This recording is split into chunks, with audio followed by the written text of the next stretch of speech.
Assalamualaikum warahmatullahi wabarakatuh. Waalaikumsalam warahmatullahi wabarakatuh. Anak-anak yang mudah-mudahan selalu dirahmati Allah Subhanahu wa taala. Tibalah saatnya kita sekarang memulai tanya jawab.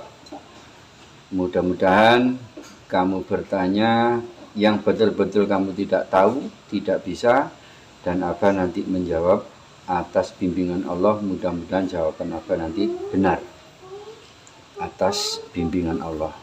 Dimulai dari yang pertama. Pokok kalau kita mengusap kepala anak yatim mendapat pahala. Apakah kalau kita mengusap kepala anak yatim itu akan mendapat pahala? Jelas. Itu saran dari Kanjeng Nabi. Jadi apa sih mengusap itu? Mengusap itu tanda kita menyayangi. Lek gak sayang lah dijondo ini ya. Iya. Lek gak sayang. Kuaplok, lah itu gak sayang. Lek sayang dilus-lus. Tapi kalau bisa bukan hanya ngelus-ngelus sirah tok. Ya sak duwike metu gitu. Itu yang baik. Memang saran dari Rasulullah itu kita mengusap kepala anak yatim. Cuma ya itu tadi, yang lebih baik lagi bukan hanya mengusap. Tanda kasih sayang. Kalau anak yatim itu miskin, kita kemudian punya uang, ya otomatis harus mengasihi gitu. Ya semampu kita misalnya 5.000 ya kita kasih, kan nggak bendino ngono. Nah, kan cuman mungkin seminggu sekali, sebulan sekali kan gitu. Nah nanti orang lain ngasih lagi, orang lain ngasih lagi. Tapi ada yang lebih baik dari itu lagi. Kalau ngasih yang banyak. Terus orang tuanya itu dilatih untuk bekerja. Jadi bukan kita memanjakan dengan uang kecil. Misalnya kamu mampu ngasih 1.000, 2.000. Oke, itu baik. Itu dapat pahala. Dan insya Allah pahalanya juga besar. Karena anak yatim ibarat anaknya Allah. Itu perhatian langsung dari Allah. Nah otomatis kalau membantu mereka itu akan sangat besar pahalanya daripada membantu orang lain. Nah tapi masalahnya kalau anak itu miskin, apakah tidak lebih baik anak itu dihidupkan oleh dirinya sendiri atau oleh keluarganya sendiri? Misalnya yang ada orang tuanya tuh ibu, ya ibu ya udah ibu dilatih bekerja. Misalnya ibunya bisa masak-masak yang enak, dikasih modal untuk masak-masak yang enak, beli alatnya, mungkin butuh teflon, mungkin butuh oven, mungkin butuh apa saja yang bisa dipakai untuk bekerja oleh ibu itu. Sampai pada jualnya itu dibantu pemasarannya. Nah, nanti hari pertama mungkin agak terseok-seok si durung patek payu, soalnya kan perkenalan. Engko hari berikutnya lek enak mesti dianu wong, ditani wong, oh masak niki sing enak, masak niki sing enak. Suwe-suwe kan laris tambah laris tambah laris. Nah, dari situ dia bisa hidup tanpa kita bantu. Itu dia terhormat. Walaupun janda atau duda, mereka terhormat karena bisa menolong dirinya sendiri. Lah kalau kita membantu oke, bagus, dapat pahala insya Allah. Tapi itu tidak menyelesaikan masalah gitu loh. Masalah mereka itu masa depan.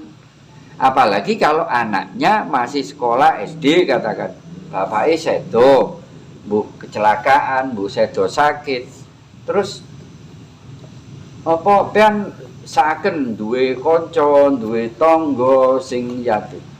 Dibantu bendino pian sangu 3.000, sing 1.000 kayak norek itu. Enggak apa-apa, itu bagus. Tapi tidak menyelesaikan masalah. Urusannya ambek apa? Panganan, ya kan? Ambek panganan, mangan dadi apa? Tengek. Ya sampai ngono tok. Tapi kalau mereka hidup dengan dibantu, dimobilisasi mereka itu, dimodali, urip sak terus ya kan, sak keluargane kan iso urip. Kalau Tama ngasih 1000 tiap hari, itu hanya satu anak yang kamu tolong.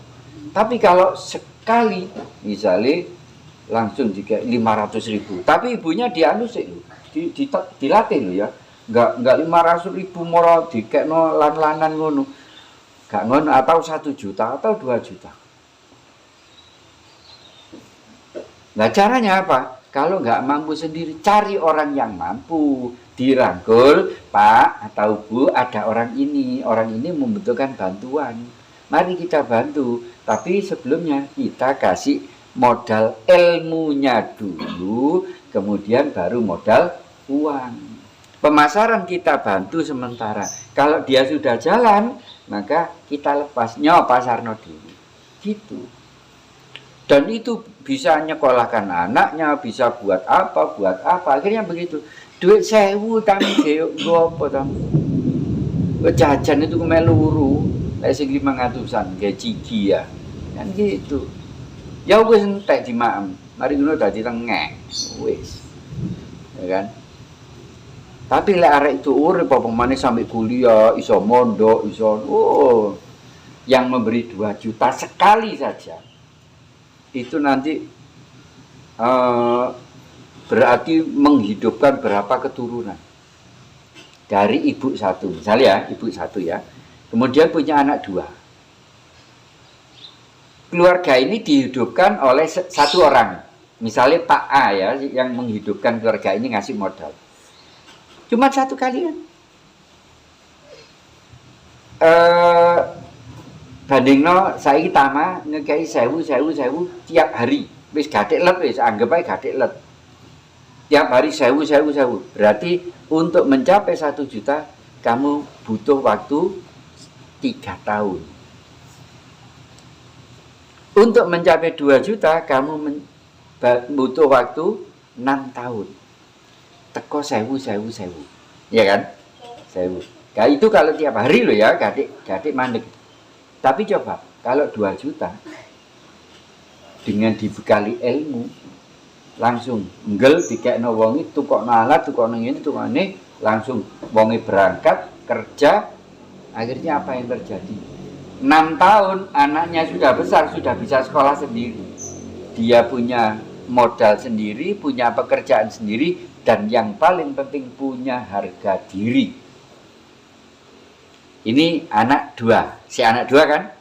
Nah, terus si ibu ini mungkin suatu saat meninggal. Terus anak 2 ini punya istri, ya kan? Punya suami. Terus punya anak lagi. Dari berapa tadi? 2 juta. Menghidupi. Terus anaknya punya anak lagi, anaknya punya anak lagi. Dari berapa? 2 juta. Puluhan tahun, mungkin ratusan tahun. Berapa keturunan dihidupi oleh 2 juta. Itu loh. Jadi kita pakai logika.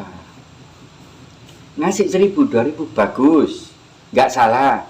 Tapi tidak menyelesaikan masalah. Karena dia butuh hidup, butuh sekolah, butuh perawatan kesehatan dan sebagainya. Butuh bensin. Gitu. Nggak cuma makan. Ya, ayo. Jika kita saat sholat lalu kita sujud, lalu karena kita jatuh, apakah kita boleh mengambilnya? Apa? Sing jatuh? Kopiah. Ketika sholat jatuh, apakah boleh mengambil? Nah sekarang gini, kalau mengambilnya itu tidak banyak gerakan, bisa plek boleh. Ya, tapi kalau mau nggonyato sampai kamu melangkah, jangan. Lugur gelundung misalnya. Terus sampai kamu melangkah, jangan. Terus kalau tidak ada rambut yang ngelewer di depan, tidak perlu kopiah. Karena kopiah itu hukumnya tidak wajib. Nanti hukumnya kopiah tidak wajib. Yang wajib itu dari yang tidak wajib kalau itu menyebabkan batal kalau tidak ada. Gitu loh. Misal kamu sholat tidak wudhu, nah ya gak sah salate. Nah itu baru wudhunya itu misal ini kalau wudhu tadinya tidak wajib ya, tapi kan wudhu wajib, asli wajib. Katakan wudhune gak contoh wudhu, nanti riskan. Contoh ini aja, kamu pakai baju, kamu sholat kan harus menutup aurat, celanamu pasak dengkul sampai tutup gini, nggak pakai baju lagi. Terus lek rukuk ya apa? Nyencing kan? Lek sujud ya apa? Narik kan, nyencing rini. Nah berarti batal. Berarti celanamu ini wajib dipanjangkan gitu loh. Ngerti ya? Padahal lek ngadeg wis nutupi aurat iki, wis tutup dengkul. Tapi begitu kamu sujud otomatis ketarik. Nah, berarti celanamu wajib dipanjangkan. Itu baru wajib diupayakan. Tidak boleh pakai celana yang seperti itu dalam sholat. Nah, tapi kalau koblok tidak wajib. Kalau tidak ada koblok, tidak apa-apa, orang tidak batal sholat. Itu ya. Jadi sesuatu yang tidak wajib itu tidak membatalkan sholat. Kemudian kalau jatuh ya nggak usah dikejar, wis jarno. Asal tidak ada rambut yang melebar ke batuk menghalangi batuk ketika sujud. Nah kalau batuk sampai ada ini rambut satu saja ngelewer nang ngene batuk, maka wajib kamu mengambil kopiah yang jatuh tadi. Itu. Ayo. Apa hubungannya laki-laki memelihara kuku laki-laki dan perempuan? Apa bedanya laki-laki dan perempuan? Perempuan itu hukumnya lebih berat. Kalau laki-laki hukumnya mubah, perempuan bisa makruh. Kalau laki-laki makruh, perempuan bisa haram. Nah, hukum perempuan itu lebih berat. Kenapa? Karena perempuan seluruh tubuhnya adalah aurat. Jadi termasuk kukunya ini juga aurat. Tapi laki-laki ini hukumnya makruh. Makruh kenapa? Pertama, gopo perlu ngingu kuku dhisik, itu dipertanyakan dulu. Karena kata Rasul, kuku ini dibalik di belakang kuku ini ada 42 setan yang bergelantungan di sini. Kalau dipanjangkan seperti itu. Apa kenapa?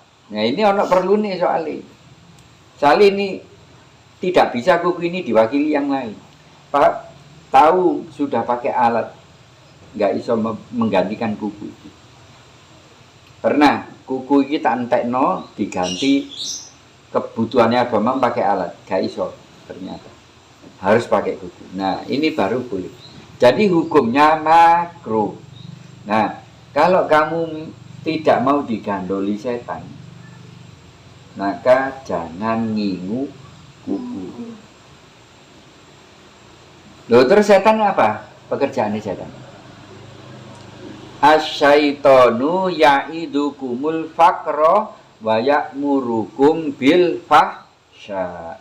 Setan itu ya'idukumul faqra, menakut-nakuti kamu dengan kemiskinan. Maka kamu dijadikan orang yang medit oleh setan. Ojo sumbang iku. Lah apa bolak-balik ae. Mari masjid kene nyumbang, mari ngono masjid kono nyumbang. Yo entekno donyamu. Setan iki ngono. Jadi engko ana arek yatim yo ana wong tuane. Setan iku membuat pikiran kotak seperti itu. Ana wong tuane lagi diurus wong tuane. Ngono. Padahal maunya kita ingin membantu, tapi setan ngojok-ngojok. Terus setan itu suka mengajak kita berbuat yang jelek-jelek. Jadi kamu kalau nggak mau digandoli setan, ini kuku ini tempat berteduhnya 42 setan. Ya sembuh setan ini sandi. Lah setan nang ini kuku ini apa kawan?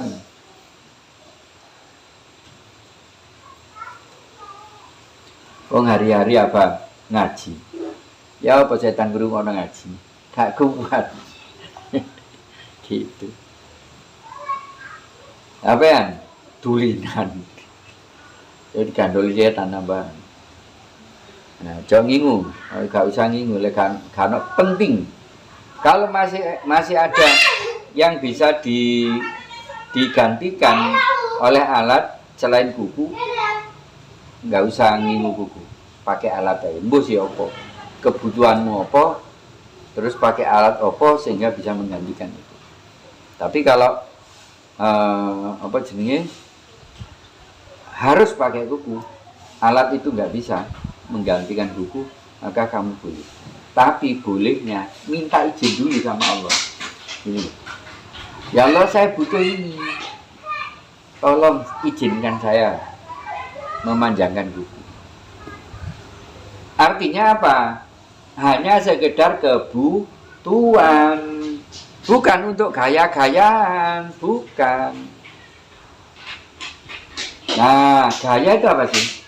Lagi jalan bong. Haram hukumnya. Ujian itu hanya dari Allah. Lekat kadek kepingin dialem wong, kepingin dipuji wong, kepingin didelok wong, kepingin dihargai wong, berarti mulai masuk dunia haram. Jika kita bersin, apa yang harus kita ucapkan? Nah, kalau kita yang bersin, kita mengucapkan alhamdulillah. Terus orang lain mendengarkan alhamdulillah, menjawab yarhamukallah. Kita bersin. Wah, itu bersine anu ya, robot ya. Ngono. Terus kita langsung mengucap alhamdulillah. Orang lain yang mendengarkan kamu mengucap alhamdulillah mendoakan yarhamukallah. Apa? Semoga Allah menyayangi kamu. Yarhamukallah. Yarhamu itu dari kata rohim. Rohim itu sayang. Ka, kamu. A, kallah berarti kamu oleh Allah. Semoga kamu disayangi oleh Allah. Kenapa kamu ucapkan alhamdulillah? Karena ternyata begitu diselidiki, orang yang bersin itu mengeluarkan zat-zat yang tidak bisa diterima oleh tubuh. Berarti apa ini? Mau bleduk, mau apa penyakit ya? Katakan itu sesuatu yang apa sih? Nyegrok. Oh, bahasa Indonesia nyegrok itu apa? Pokoknya nyegrok ya. Baunya tajam gitu loh. Nah, terus akhirnya irung ini gatel. Lek irung ini gatel mari ngono waing-waing. Lah, waing itu apa? Waing itu mengeluarkan zat tadi yang tidak bisa diterima oleh tubuh, itu racun. Makanya kita ucapkan alhamdulillah, berarti kita dijaga oleh Allah dari penyakit yang akan masuk melalui udara tadi. Kemudian yang mendengarkan menjawab yarhamukallah, semoga Allah menyayangi kamu. Nah,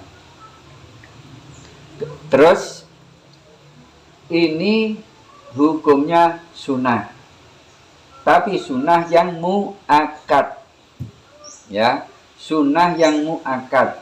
Ono kancane muni alhamdulillah itu sudah baik sekali. Ini loh maksudnya. Orang bilang alhamdulillah itu bagus. Itu tanda syukur seseorang kepada Allah. Nah, kita melihat atau mendengar orang lain itu syukur, kita ikut bersyukur dengan cara apa? Mendoakan. Itu.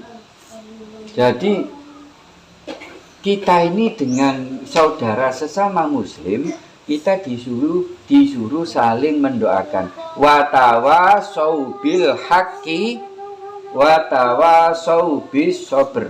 Ini benar. Watawa saubil haki, kita disuruh oleh Allah untuk watawa saubil haki, berpesan-pesan. Ojo ngono kok gak ilok kok. Nah, ojo ngono dosa. Nah, itu disuruh dalam kebenaran. Bil haki, watawa saubil haki, dengan kebenaran. Watawa saubis sabr. Surat apa itu? Loh, kok gak ada? Wong surat pendek iki.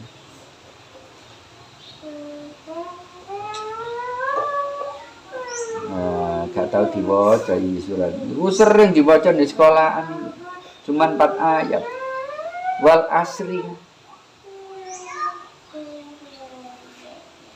Wal asri innal insana lafi khusrin. Wal asr. 1 ayat, ayat 1.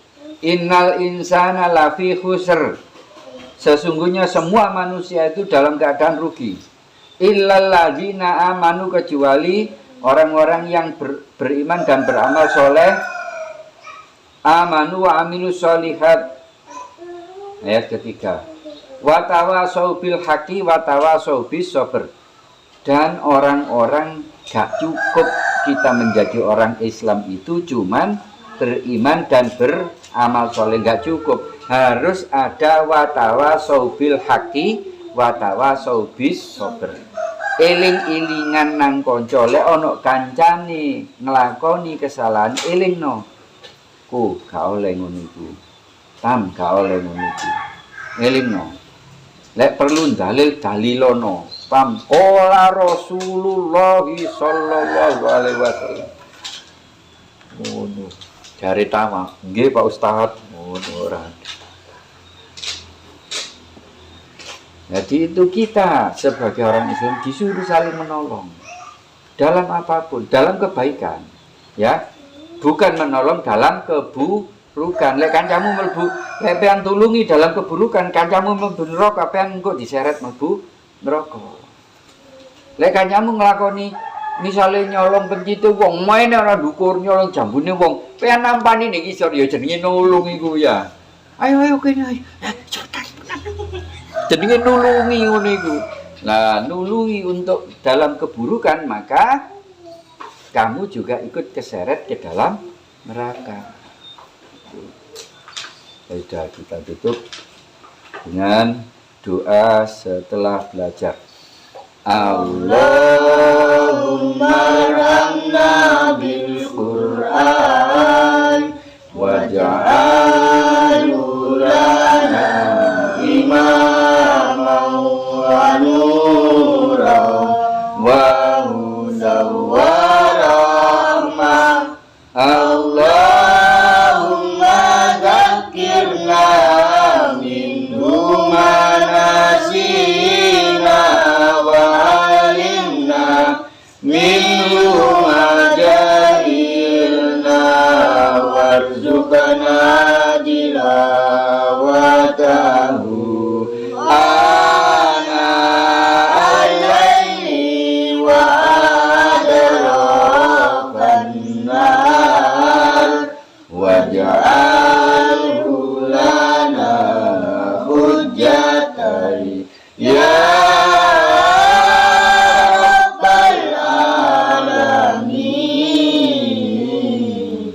Assalamualaikum warahmatullahi wabarakatuh.